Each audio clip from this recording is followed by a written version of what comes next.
ठीक, बेलपत्री चढ़ाई तो ठीक, भोग लगाया। इसीलिए शिव महापुराण की कथा में वर्णन आता है, भगवान शंकर की कथा में वर्णन आता है, देवादिदेव महादेव की कथा में वर्णन आता है कि 33 कोटि देवता में केवल एक देवादिदेव महादेव ऐसे हैं जिनका शिवलिंग यदि आपके घर में है, आपने 1 महीने तक स्नान कराया तो ठीक, नी कराया तो ठीक, चावल चढ़ाया तो ठीक, बेलपत्री चढ़ाई तो ठीक, भोग लगाया तो ठीक, आपने दिया लगाया तो ठीक, भगवान का अर्चना करा, पूजन करा तो ठीक, नी करा तो भी ठीक। परंतु जिसके घर में शंकर का शिवलिंग विराजमान होता है, वो पूजन करे ना करे, पर वो शंकर का शिवलिंग उस घर का कल्याण जरूर करता है। कथा कहती है, गाय और बेटी, जम के बोलो क्या क्या? गौ माता और बेटी।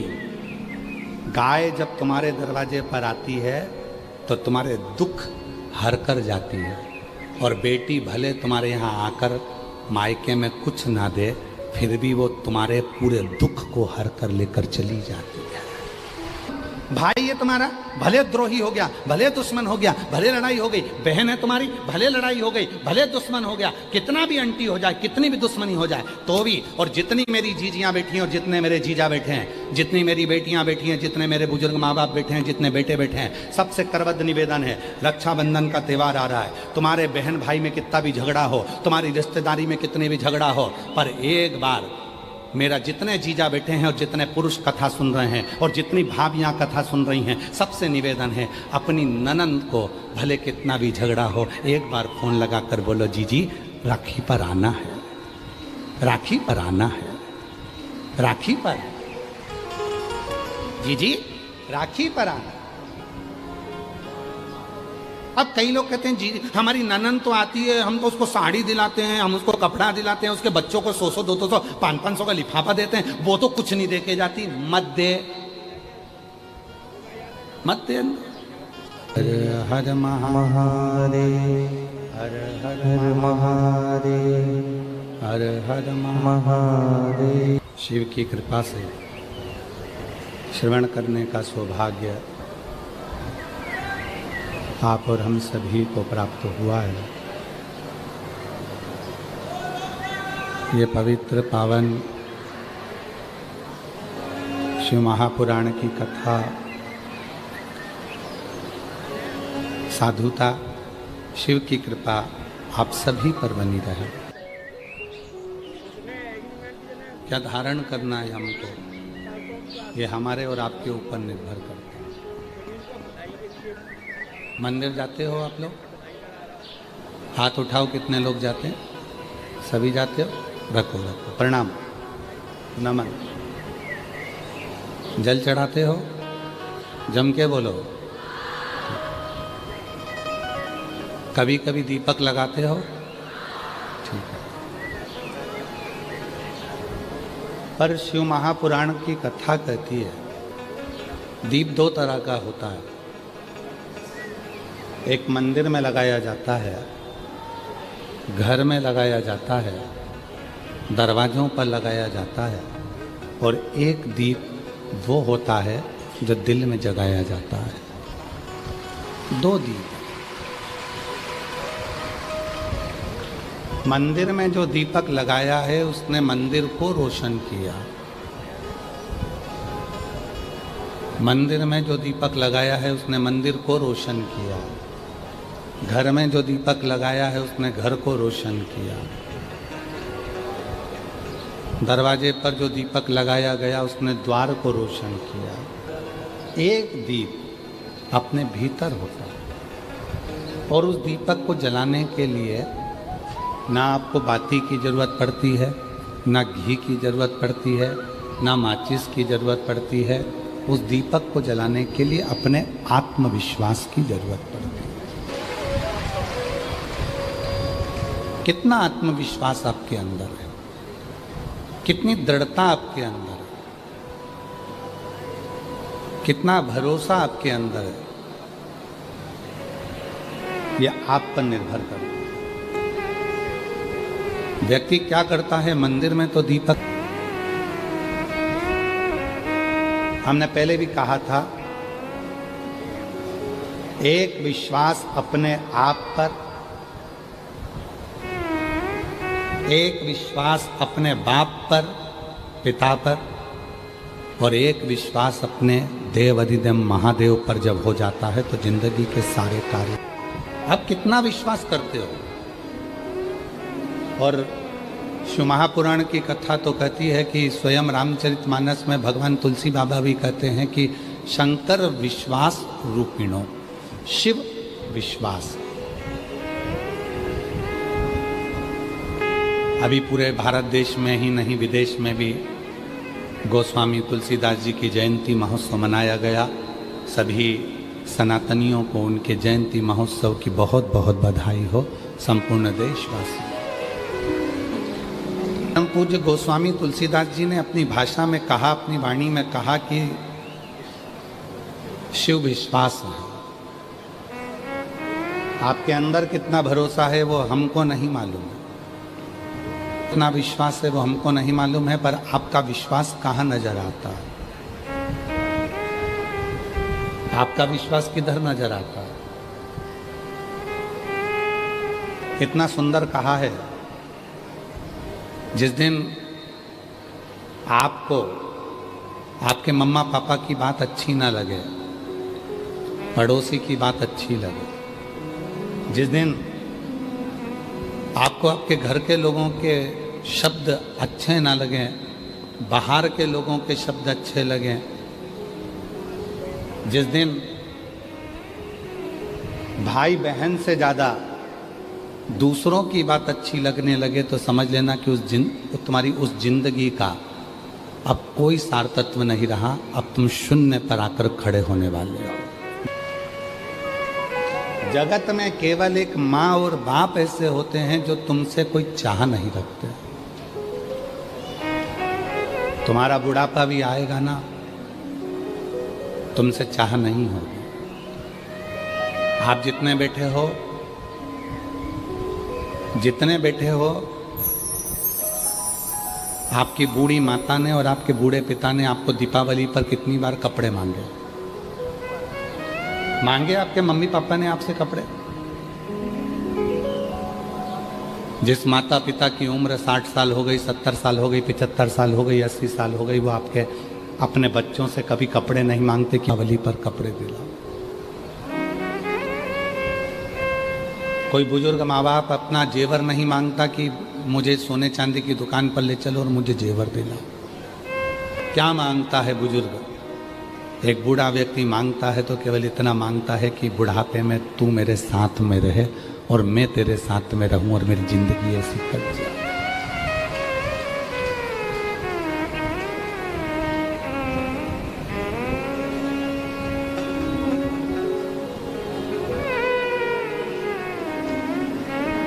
वो कहते हैं, किसी ने खूब कहा है कि तमन्ना तो जीने की बहुत है,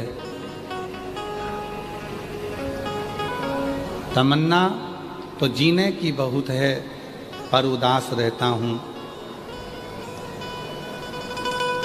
क्यों? मैंने दूसरे पर भरोसा किया और अपने पर कर नहीं पाया। जिस दिन शिव महापुराण की कथा आपके अंदर उतरेगी, उस दिन आपको सबसे बड़ी चीज प्राप्त होगी भगवान शिव की कृपा से, वो है आपके अंदर का विश्वास।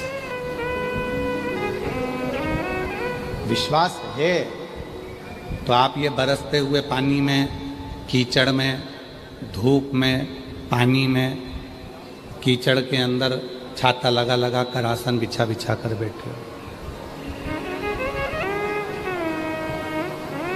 उज्जवल पाटनी जी बैठे हैं, मैं उनसे कहूँगा, उज्जवल जी, ये जितने बैठे हैं किसी के घर पे निमंत्रण नहीं जाता है, किसी के घर पे पीला चावल नहीं जाता है, किसी के घर पर पत्रिका नहीं जाती इस कार्यक्रम में। कोई के घर पर जाकर कोई माइक सिस्टम से अनाउंसमेंट नहीं होता कि आपको इस कथा में आना। इनके अंदर का विश्वास इतना प्रबल होता है कि ये खुद कथा को सुनने के लिए दौड़ पड़ते हैं और कथा के पंडाल में पहुंच जाते हैं।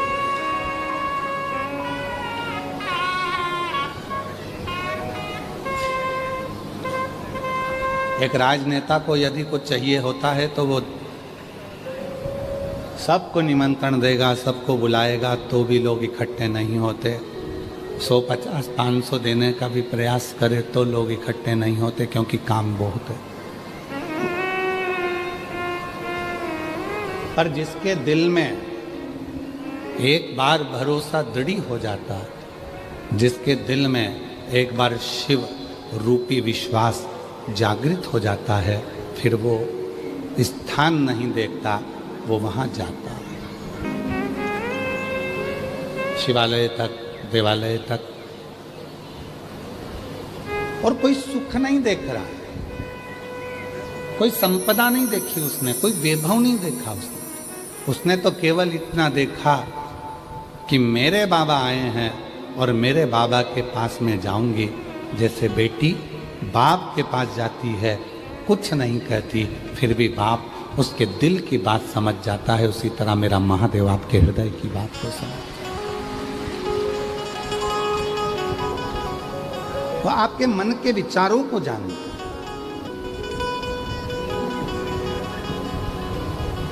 अभी ये कथा होने के पहले हम काशी में थे। काशी के बाद हम मध्य प्रदेश गए पुष्पगिरी पर, फिर वहाँ से वापस हम रायपुर आए, फिर एयरपोर्ट से दया सिंह भैया हमको लेके काशी में बाबा विश्वनाथ जी के दर्शन करने के लिए नाव से जा रहे थे, तो वहीं पर मणिकर्णिका घाट का दर्शन हुआ।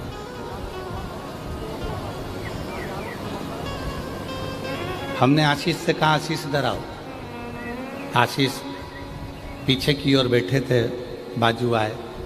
हमने कहा, आशीष ये मणिकर्णिका घाट है, ये जितनी चिताएं जल रही हैं, जो राख के ढेर बन गए हैं,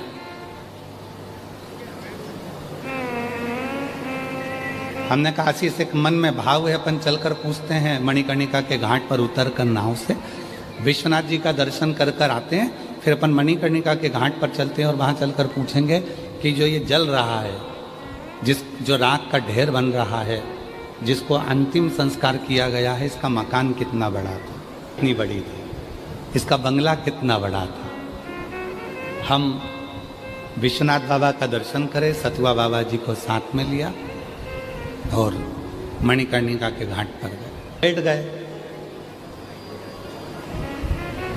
एक मुर्दा जल रहा था और मुर्दा जल रहा था तो उसके परिवार के लोग बैठे हुए थे। हमने आशीष से कहा, इनको अपने पास बुला के लाओ। वो थोड़ा मुंह उतार कर आए, हमारे पास में बैठे, बोले आप तो सीहोर वाला महाराज हो। हमने कहा आज हमारे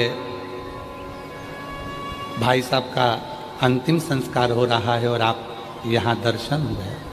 हमने कहा ये सब बात दूसरी है, पहले ये बताओ कहाँ से आए। कहा हम लखनऊ के पास के। अच्छा, मकान कितना बड़ा है? कहा 8000 स्क्वायर फीट का मकान है। हमने कहा बहुत बड़ा, डबल मंजिल का बंगला है गुरुजी भाई साहब का। हमने बहुत बड़ा, क्या काम काज है? 3 पेट्रोल पंप हैं और बड़े बड़े डंपर चलते हैं और ट्रेवल्स का भी काम है और प्रॉपर्टी का भी काम है और सारा काम। डनलप का गद्दा है, एसी का रूम है, ब्रांडेड कपड़े हैं, ब्रांडेड जूता है, ब्रांडेड घड़ी है, ब्रांडेड पलंग है, ब्रांडेड इत्र है, सब कुछ। 8000 स्क्वायर फीट के मकान में बंगला बना है, 2 करोड़ की गाड़ी में घूमता था और ब्रांडेड कपड़े पहनता था। और आज इतनी सी जगह में, वहाँ भी मणिकर्णिका के घाट पर कहना पड़ रहा है, भैया थोड़ा सा जगह और दे दो, यहाँ हमें मुर्दे को जलाना है। इतनी सी, केवल इतनी सी जगह है, इतनी सी जगह है, यहाँ मुर्दे को जलाना है। करोड़ों की गाड़ी में घूम लो, ब्रांड के कपड़े पहन लो, ब्रांडेड घड़ी पहन लो, ब्रांडेड परफ्यूम लगा लो, चाहे कितना भी धागे से 2 घंटे तक आईब्रो बनवा लो, चाहे 2 घंटे तक बैठकर डेंटिंग पेंटिंग करा लो, पर इतने बड़े मकान में रहने वाला भी एक दिन शमशान में जाकर आग लग जाती है और राख का ढेर बन जाता है। तब कौन आए? उस समय पर उस ईश्वर को याद करो। दुख जब आएगा, हमने कथा में पहले कहा था, आप लोगों को याद है कि नहीं? हॉस्पिटल के गेट पर, थाने के गेट पर, कोर्ट के गेट पर और तुम्हारे दुख की घड़ी में तुम्हारे गेट पर जो खड़ा मिल जाए, समझ लेना सच्चा प्रेमी वही है। हॉस्पिटल के गेट पर तुम बीमार पड़े और तुम हॉस्पिटल में जाकर खड़े हुआ कोई व्यक्ति, पूरा परिवार नहीं आया, पर वो खड़ा है रात दिन, समझ लेना वही तुम्हारा हितैषी है। थाने में कोई लफड़ा हो गया, कोतवाली में कोई बात आ गई, कोतवाली में जाकर खड़े हो गए, सब भग गए, पर तुम खड़े हो उस थाने के गेट पर, समझ लेना सच्चा व्यक्ति। केस चला, सब भाग गए, केवल एक कोई बेचारा रिश्तेदार खड़ा है, समझ लेना वही श्रेष्ठ। और दुख की घड़ी में, तकलीफ की घड़ी में जब कोई ना आए, जो तुम्हारे दरवाजे पर खड़ा है, समझना वही श्रेष्ठ है, वही श्रेष्ठ। ये बहुत कठिन है।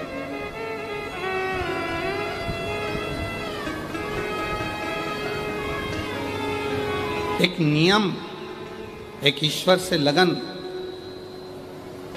और जब हम नियम के साथ में ईश्वर से लगन लगा लेते हैं तो निश्चित है हमारी खुशियां आना प्रारंभ हो जाती है, सुख आना प्रारंभ हो जाता है।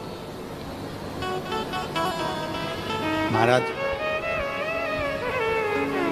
33 कोटि देवता में केवल एक देव अधिदेव महादेव ऐसे हैं, 33 कोटि देवता में केवल देव अधिदेव महादेव शिव ऐसे हैं जिनको तुम्हारी वस्तुओं की चाह नहीं। कल्याण करेगा।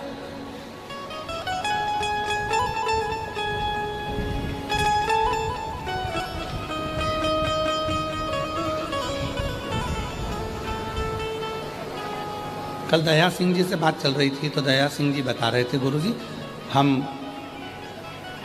दया सिंह गुरुजी हम जो है जब किसी को कहते हैं कि भाई कथा हो रही है, आपको आना है, तो सब लोग कहते हैं एक बार कराई थी आपने, दूसरी बार कराई, अब तीसरी बार करा रहे हो।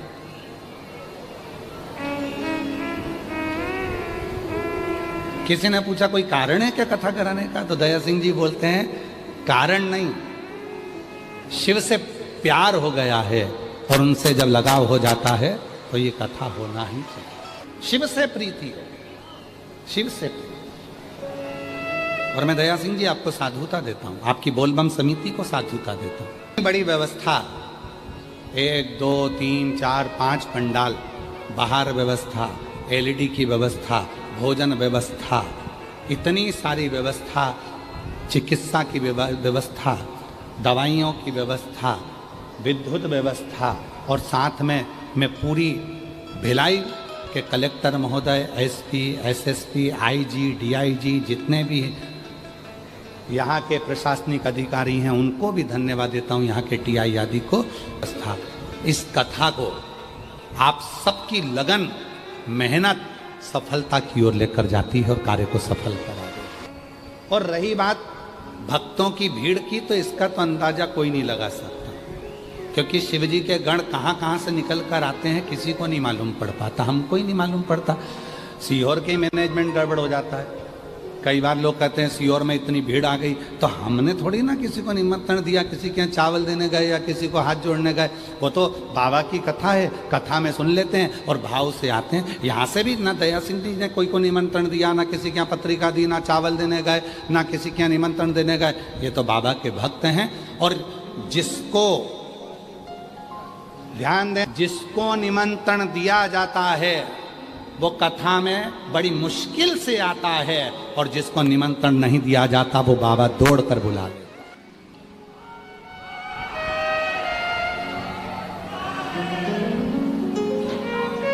जिसको निमंत्रण दिया जाता है, आप निमंत्रण दो किसी को, आना पड़ेगा, आपको आना पड़ेगा, बस कल आऊंगा, परसों आऊंगा, नरसों आऊंगा, खरसों आऊंगा, और मालूम पड़े खसक ही गए। लो हो गया कल, आऊँगा आऊँगा आऊँगा आऊँगा, और वो आने का इंतजार करते रहे। पर जिसको निमंत्रण नहीं मिला, क्योंकि जिनको निमंत्रण दिया जाता है उनको निमंत्रण इंसान देता है, और जिनको निमंत्रण नहीं दिया जाता उसको निमंत्रण मेरा कालाधिपति महाकाल देता है।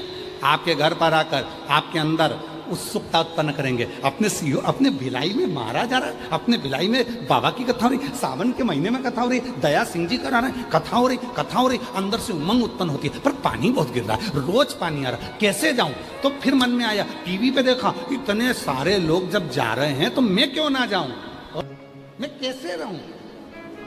ये दिल अंदर से उमंग देता है।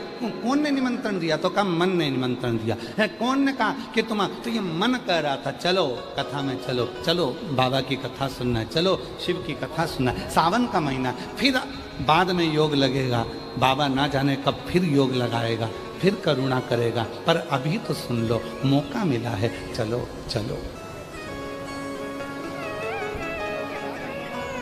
कितनी हो गई है? ये कौन से वर्ष की चल रही है? तीसरा। और छोड़ना मत ही तुम दया सिंह जी को, बजाओ जरा एक बार जोरदार, छोड़ना मत ही दया सिंह जी को। और सुनना है ना अभी तो उनको, अरे जाओ, छोड़ना नहीं, पकड़ लेना इस दया सिंह को, और चिल्लाते रहना वंस मोर वंस मोर। और भक्ति इसी को कहते हैं, पेट ना भरे महाराज, हृदय ना भरे, भर गया दिल ना भरा, हृदय खाली की खाली, अभी और चाहिए, और चाहिए, और चाहिए। उससे एक विश्वास, उसके प्रति एक दृढ़ता जब जागृत हो तो निमंत्रण की नहीं, शिव के बुलावे की जरूरत होती है, और भक्त भाग पड़ता है, दौड़ पड़ता है। बोल बम का नारा है सारी समस्या का हल, श्री शिवाय। वो दौड़ पड़ता है, जहां सुना वहां। कथा बड़ी सुंदर। एक नारायणपुर में एक शिव का भक्त रहता था, कुम्हार था, घड़े बनाता था, मिट्टी के बर्तन बनाता था। उसका नाम था धनीराम, उसको धनीराम कुम्हार कहते थे। शिव का परम भगत। अब शिव के भक्त किसको कहेंगे? जो सिर पे चंदन का तिलक लगाएगा उसको शिव का भक्त कहोगे क्या? जम के तो बोलो जरा। नहीं। बहुत सारी जटा बाल बढ़ा लिए तो उसको शिव का भगत कहोगे क्या? नहीं। कपड़े चेंज कर लिए तो शिव का भगत कहोगे क्या?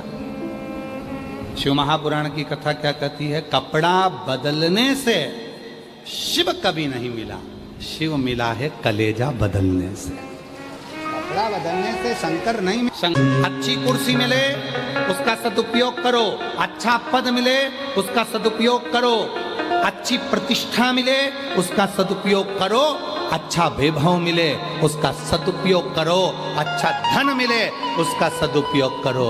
एक दिन कुर्सी, पद, प्रतिष्ठा, यश, धन, वैभव एक दिन ऐसा आता है कि फिर उससे उतरना जाना पड़ता है, फिर उस क्रम में आना पड़ता है। उसका प्रयोग कर लो, सही प्रयोग, सही समय। अभी अपने सिग्नेचर से काम हो रहा है तो सिग्नेचर का सदुपयोग करो। किसी गरीबड़े का, किसी अनाथ का, किसी को शिक्षा की, किसी को चिकित्सा की, किसी को आपके एक सिग्नेचर की जरूरत है जिससे उसकी जिंदगी बच सकती है। प्रयोग करो। एक समय ऐसा आएगा वो सिग्नेचर तुम्हारे ऑफिस में तुम्हारा ही नहीं चल पाएगा, सदुपयोग करो उसका। एक समय ऐसा आएगा कि तुम्हारे घर में तुम्हारा ही पैसा तुम खुद खर्च नहीं कर पाओगे, हॉस्पिटल में पड़े होगे और दूसरे निर्णय ले रहे होंगे इनको वेंटिलेटर पर कितने दिन रखना है, रखें कि नहीं रखें। ज़्यादा वेंटिलेटर पर रखेंगे तो ज़्यादा हॉस्पिटल का खर्चा बढ़ जाएगा। जिसने कमाया उसी का पैसा उसमें नहीं लगा पाओगे, वो खुद नहीं लगा पाएगा। इसलिए अपने धन का भी सदुपयोग खुद करो, शरीर का भी सदुपयोग खुद करो। रोज प्रतिदिन अपने शरीर का भी सदुपयोग करो, योगा करो, प्राणायाम करो प्रतिदिन। ये शरीर बड़ी मुश्किल से मिला है, ये ऐसे ही नहीं कमाना। और उसके साथ में थोड़ा बन सकता है तो परमार्थ का काम करो। अपने को भगवान ने अच्छी शिक्षा दी है, 4-5 बच्चों को इकट्ठा करो अपने मोहल्ले के, उन बच्चों को शिक्षा अध्ययन कराओ, पढ़ाना सिखाओ। शिक्षा की जरूरत है, कोई ले जाने वाला हॉस्पिटल नहीं है, हाथ पकड़कर उसको हॉस्पिटल लेकर जाओ। और फिर निवेदन करेंगे, तुम्हारा बुखार आएगा तो कोई भी हाथ पकड़ लेगा, चक्कर आएगा तो कोई भी हाथ पकड़ लेगा, पर जब समय का बुरा चक्कर आता है तो कोई हाथ पकड़ने वाला नहीं मिलता है। इसलिए उसका सदुपयोग करो, शरीर का सदुपयोग करो, वैभव का सदुपयोग करो, धन का सदुपयोग करो। पर कई लोग तो ऐसे हैं कि अपने भूमि का भी सदुपयोग नहीं कर पाते। कई लोग कथा सुनने वाले अगर किसी की दुकान के सामने जाकर बैठ जाएं, किसी के होटले पर जाकर बैठ जाएं, कोई कथा सुनने वाला किसी के होटले पर जाकर बैठ जाए तो लोग नाराज हो जाते हैं, मेरे होटले पर बैठा है, दूसरे दिन वो लाएगा पानी डाल देगा, यहाँ कोई बैठेगा ही नहीं। होटले पर नहीं बैठने देते, तो विचार करिएगा। बैठने नहीं दिए हैं, वही एक दिन मर के भूत प्रेत बन जाते हैं और उनका फिर होटला बन जाता है। महाराज जी कहते थे इनका होटला बना तो बड़े प्रेत है, जीवात्माएं घूम रही है, क्योंकि किसी को बैठने नहीं दी, कभी किसी को पानी नहीं दिया, कभी किसी को भोजन नहीं दिया, उसका होटला बन गया। तुम जाना रोड के किनारे पे बहुत सारे होटले बने दिखेंगे, जिसपे होटलों पर लोग धूप बत्ती लगा रहे होंगे, होटले। इन्होंने कभी जिंदगी में किसी को बैठने नहीं दिया तो इनका होटला बन गया, किसी को बैठने नहीं दिया तो इनका होटला बन गया।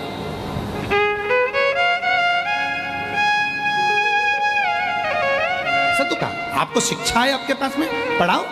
जरूरी नहीं कि आप टीचर होगे तो पढ़ाओगे, आप में टैलेंट है। पृथ्वी पर जन्म लेने वाला एक एक बच्चा, कई बच्चे कह देते, कई माँ बाप कह देते मेरे बच्चे में तो अकल नहीं है, कई कह देते मेरे इसमें अकल नहीं है। कौन ने कहा अकल नहीं है? ये पृथ्वी किसकी है? ब्रह्मलोक ब्रह्मा जी का, बैकुंठ लोक भगवान विष्णु का। पृथ्वी किसकी है? मृत्यु लोक किसका है? तो देव अधिदेव महादेव का।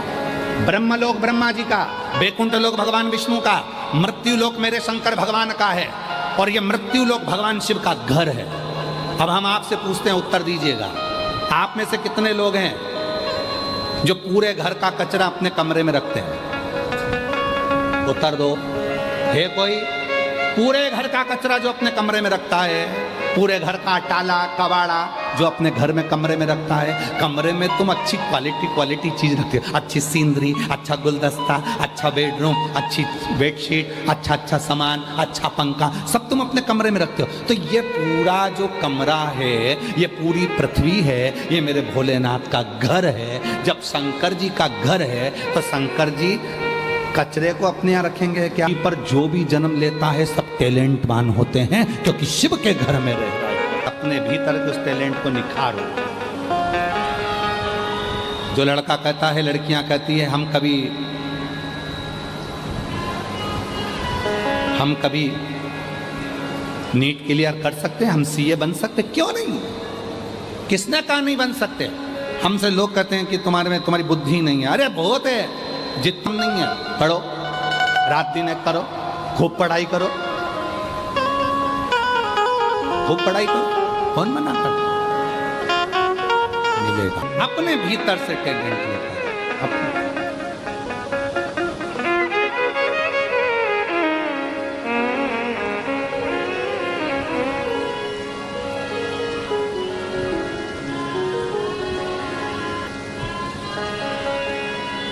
किसी ने बहुत अच्छी बात कही है, जिंदगी में इतने धोखे खाए हैं, जिंदगी में इतने धोखे खाए हैं, अब तो शहद भी उसी से खरीदता हूं जिसका मुंह सूजा हुआ होता है। तो पड़े कि मधुमक्खी का शहद लेकर आया है, अब तो शहद भी उसी से खरीदता हूं जिसका मुंह सूजा हुआ होता है। कि शहद असली है, काटा है 2-4 जगह, काटा। शिव कथा कहती है, इसलिए शंकर की कथा कहती है। शिवपुराण कह रहे हैं, भगवान देवाधिदेव महादेव का चरित्र कह रहे हैं, शंकर जी का पवित्र चरित्र कह रहे हैं, शिव की साधना कर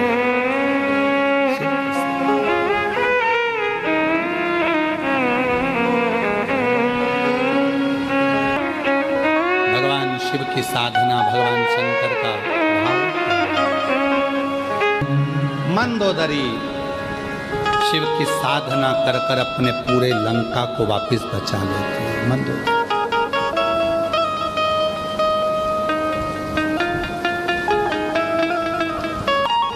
शिव साधना से एक स्त्री, एक नारी, एक बेटी, एक बहन, एक माँ अपने पूरे घर को बचाकर पूरे घर।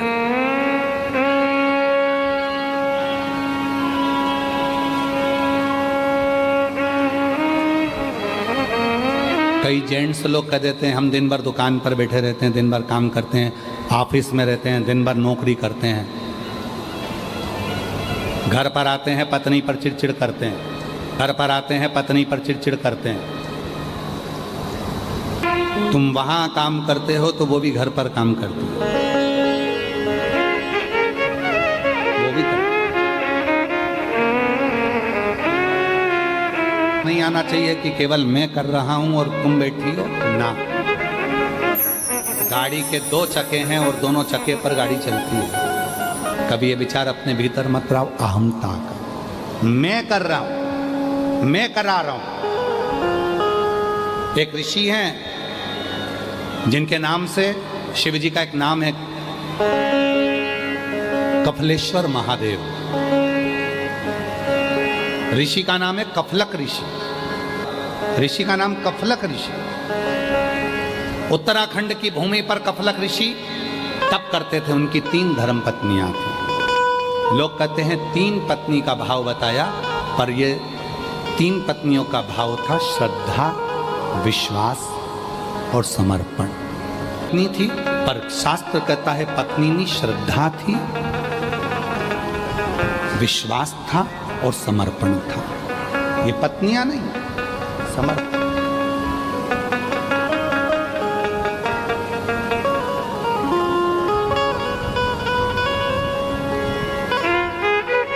ये समर्पण है। कफलक ऋषि श्रद्धा को धारण कर कर, विश्वास को धारण कर कर, समर्पण को धारण कर कर उत्तराखंड की भूमि पर चले गए। एक गुफा के अंदर तप। उनके तप करने का कारण केवल इतना था कि शिव जी से उनको 3 प्रश्न करना था, केवल 3 प्रश्न भोलेनाथ जी से, और कुछ भी मांगने की कोई चाह नहीं है, कुछ पाने की, केवल प्रश्न करना है। कफलक ऋषि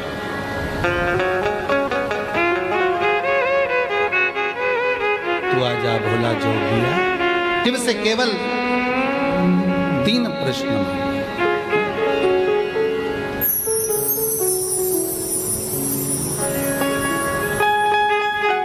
पुकारने के लिए, शंकर को पाने के लिए शिव जी से केवल 3 प्रश्न, केवल 3। शिवाय नमस्तुते, श्री शिवाय नमस्तुते, श्री शिवाय नमस्तुते। शिव को रिझाने के लिए कोई कर्जा, कोई व्यर्थ की चर्चा नहीं।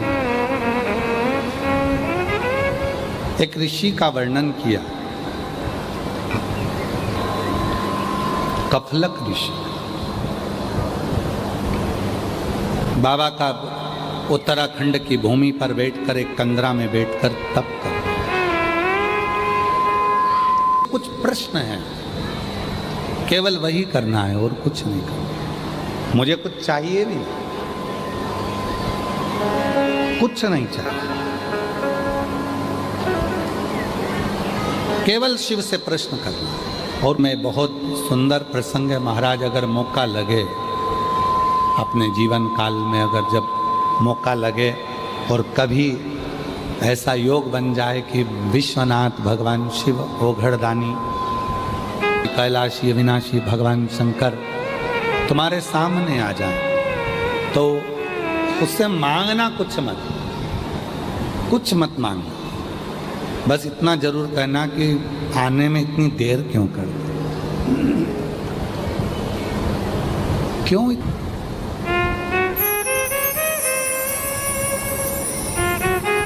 इतनी देर, पर इतना जरूर बताओ कि तुमने आने में देरी क्यों कर दी। आप आए नहीं और सुबह हो गई, मेरी पूजा की थाली धरी की धरी रह गई। कारण क्या है, किस लिए नहीं आए? एक पत्र है, अच्छा है,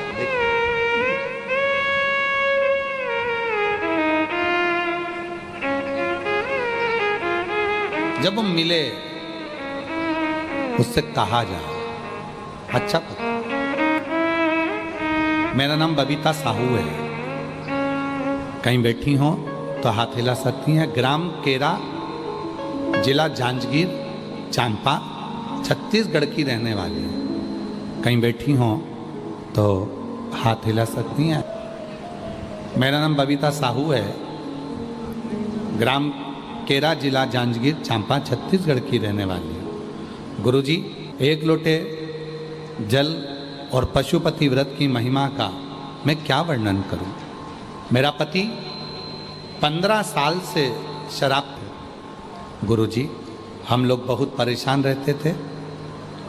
तब मेरी सहेली ने आपकी कथा और पशुपति व्रत के बारे में बताया। शंकर को प्राप्त करने के लिए अपने भीतर को बदलना पड़ेगा, कलेजे को। जटा बढ़ाने वाले को देखकर ये मत सोचना कि ये शिव का भक्त है। चंदन पोत लिया तो ये मत सोचना कि शिव का भक्त है। तन पर राख लगा ली तो ये मत सोचना कि शिव का भक्त है। शिव का भक्त किसको कहते हैं, ये शिव महापुराण की कथा में नारायणपुर गांव में एक धनी राम कुमार रहता था। वो धनी राम कुमार क्या करता था, शिव के मंदिर में बस एक काम करता था, क्योंकि उसको टाइम नहीं मिलता था। मिट्टी के बर्तन बनाता था, घर घर देने जाता था, घर घर। पहले के समय में ऐसा नियम था, मिट्टी के बर्तन बनाने वाले मिट्टी के बर्तन को बना के घर पर दे के जाते थे। अपने से धान लेकर, चावल ले जाते थे, गेहूँ ले जाते थे, सामान ले जाते थे और मिट्टी का बर्तन दे जाते थे। आजकल तो दुकानों पर गणेश जी की मूर्ति बिकने लगी। पहले माताएं जानती हैं, जितनी जितनी बुजुर्ग माताएं बैठी हैं, पहले गणेश जी की मूर्ति कुम्हार के यहाँ से आती थी। बोलो बोलो, सही है कि गलत है? पहले गणेश मूर्ति कुम्हार के यहाँ से आती थी। कुम्हार डले में मूर्ति लेकर जाता था, दरवाजे पर जाकर घर पर आवाज़ लगाता था, गणेश जी की मूर्ति देता था और अपने डले में वो अनाज ले लेता था।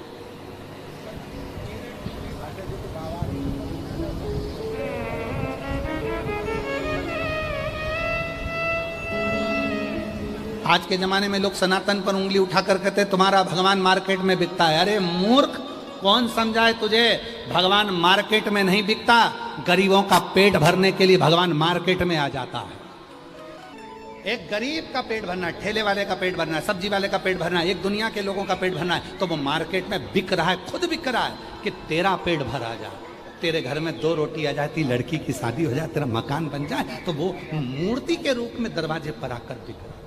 और लोग कहते हैं सनातन ऐसा कि जहां भगवान बिकता है।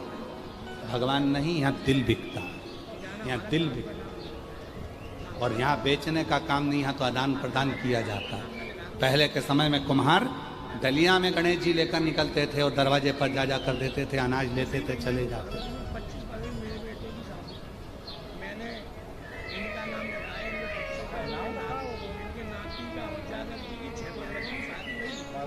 दीपावली के टाइम पर माता लक्ष्मी जी बाजार में बिक रही थी, मिट्टी की मूर्ति। देव ऋषि नारद जी ने देख लिया, नीचे आ गए, लक्ष्मी जी के पास पहुंचकर बोले माता जी गजब हो गया। पूरे भिलाई शहर में, पूरे रायपुर में, पूरे छत्तीसगढ़ में, पूरे मध्य प्रदेश में, पूरे भारत की भूमि पर, पंजाब, हरियाणा, राजस्थान, जहाँ जाओ, महाराष्ट्र आदि सब दूर लक्ष्मी जी आपकी मूर्ति बिक रही है, आप बिक रहे। देव ऋषि नारद जी से लक्ष्मी जी ने कहा, नारद ये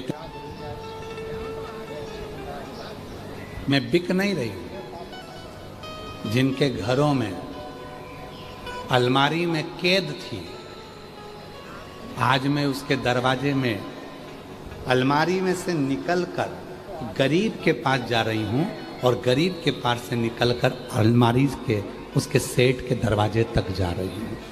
आदान प्रदान है दोनों। यहां मैं बिकी नहीं हूं, यहां मेरा बिकने का काम नहीं है। धनीराम कुम्हार बर्तन लेकर देने जाता था। टाइम नहीं मिलता था, बर्तन बनाए सुखाए की टाइम जाता था। कभी भी 24 घंटे में से जो समय उसको मिलता था उस समय कुम्हार डलिया में गणेश जी लेकर निकलते थे और दरवाजे पर जा जा कर देते थे, अनाज लेते थे, चले जाते थे।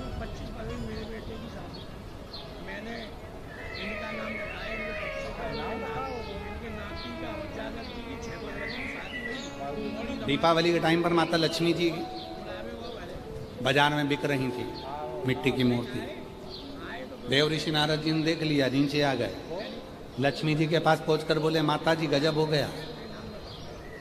पूरे भिलाई शहर में, पूरे रायपुर में, पूरे छत्तीसगढ़ में, पूरे मध्य प्रदेश में, पूरे भारत की भूमि पर, पंजाब हरियाणा राजस्थान जहाँ जाओ, महाराष्ट्र आदि सब दूर लक्ष्मी जी आपकी मूर्ति बिक रही है, आप बिक रहे।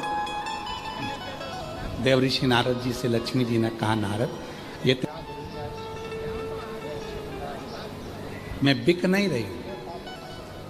जिनके घरों में अलमारी में कैद थी, आज मैं उसके दरवाजे में अलमारी में से निकलकर गरीब के पास जा रही हूं और गरीब के पास से निकलकर अलमारी के उसके सेठ के दरवाजे तक जा रही हूं।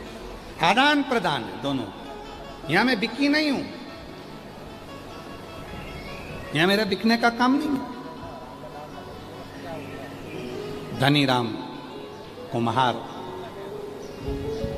बर्तन लेकर देने जाता था। टाइम नहीं मिलता था, बर्तन बनाए सुखाए, बर्तन बनाए सुखाए, बेचे, बेचारा अकेला कहाँ करे, तो वो टाइम नहीं मिलता। तो शिव जी के मंदिर में केवल एक ही टाइम जाता था। कभी भी 24 घंटे में से जो समय उसको मिलता था उस समय वो शिव के मंदिर में जाता और दिया लगाकर आ जाता। दीप लगाया हुआ, बस एक नियम था, मट्टी का दिया लगाकर शिव के मंदिर में प्रज्वलित करा, आ गया। नियम से काम करता, नियम से भजन करता और दिन रात मट्टी के बर्तन बनाए तो भगवान का भजन, घर में रहे तो भगवान का भजन, स्मरण कीर्तन मंत्र जाप, तो भगवान का भजन, स्मरण कीर्तन मंत्र जाप। और शिव तो शिव है।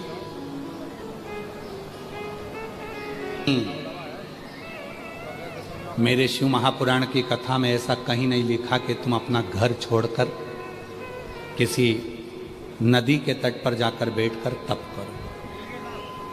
शिव महापुराण में यह भी नहीं लिखा कि तुम अपना घर छोड़ दो। शिव महापुराण में यह भी नहीं लिखा कि तुम अपना परिवार छोड़ दो।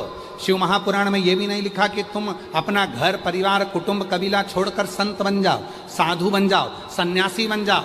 शिव महापुराण में यह भी नहीं लिखा, क्योंकि भगवान शंकर सीख देते हैं, मैं सुख हो चाहे दुख हो अपनी पत्नी को नहीं छोड़ता, अपने बच्चों को नहीं छोड़ता, अपने परिवार को नहीं छोड़ता और अपने गांव को नहीं छोड़ता।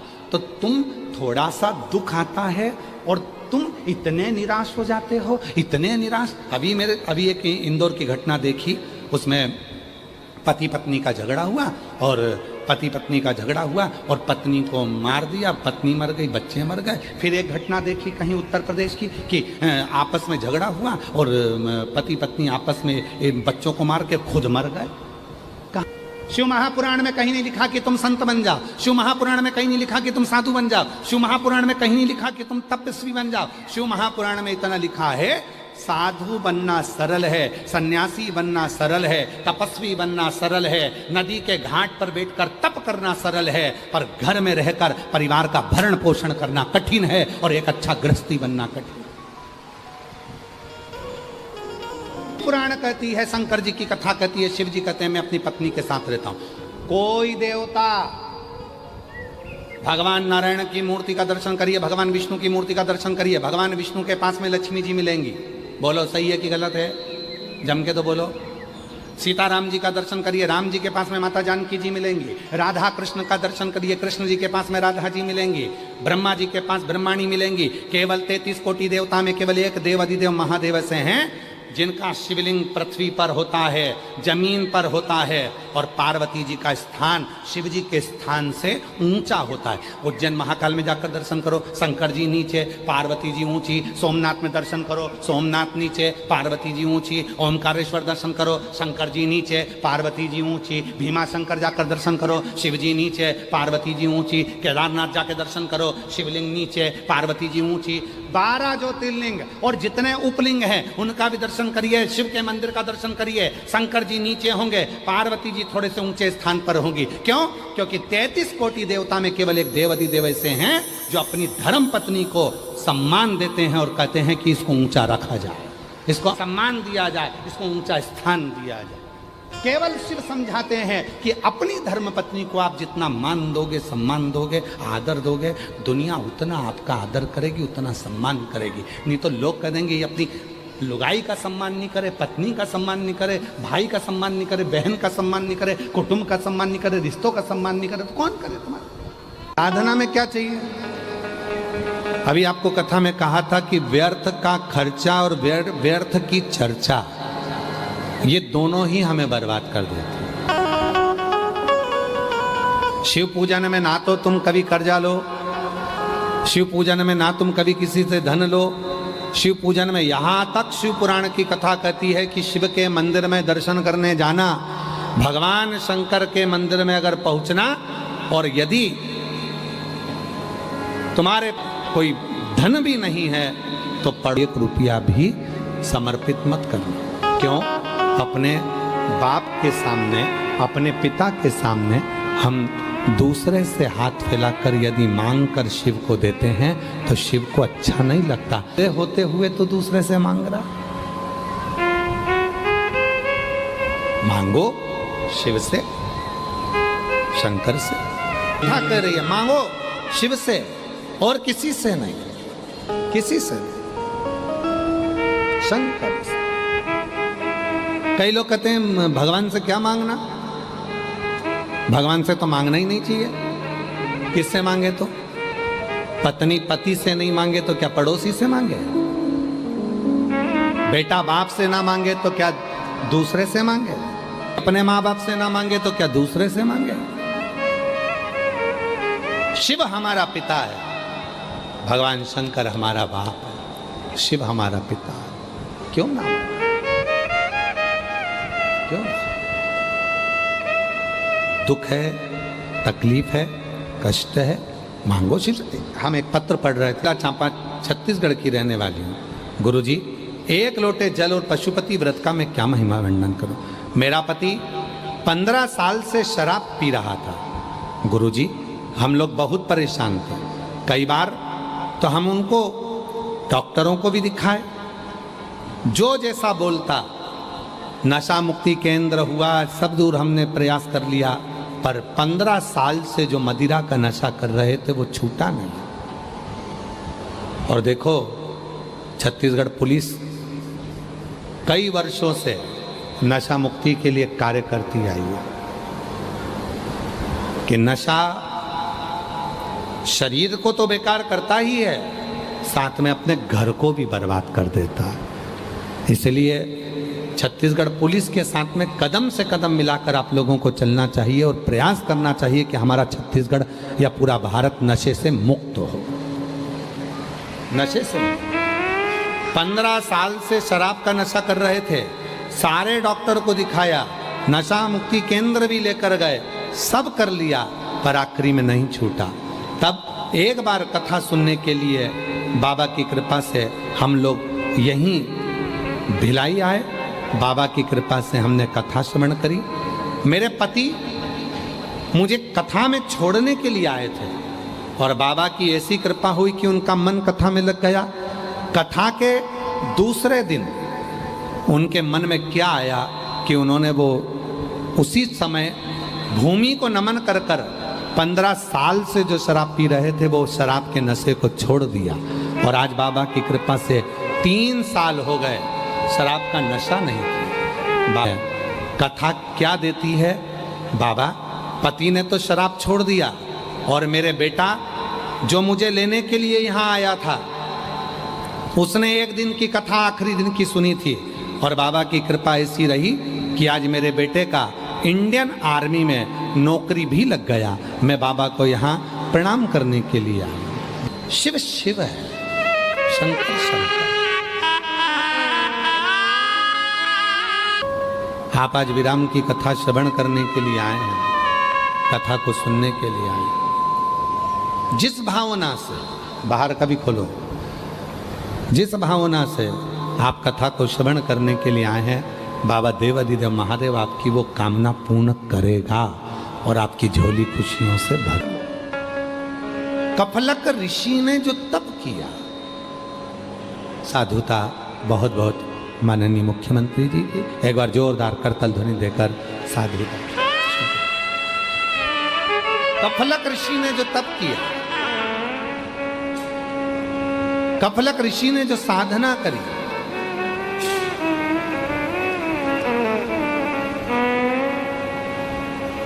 जो तप साधना करी, जो साधना, कफलक ऋषि प्रगट हो भगवान ओघरदानी, भगवान शंकर त्रिकालदर्शी, कैलाशी अविनाशी, भगवान शंकर प्रगट, शिव प्रगट, भगवान शंकर प्रगट हुए, शिव जी प्रकट हुए।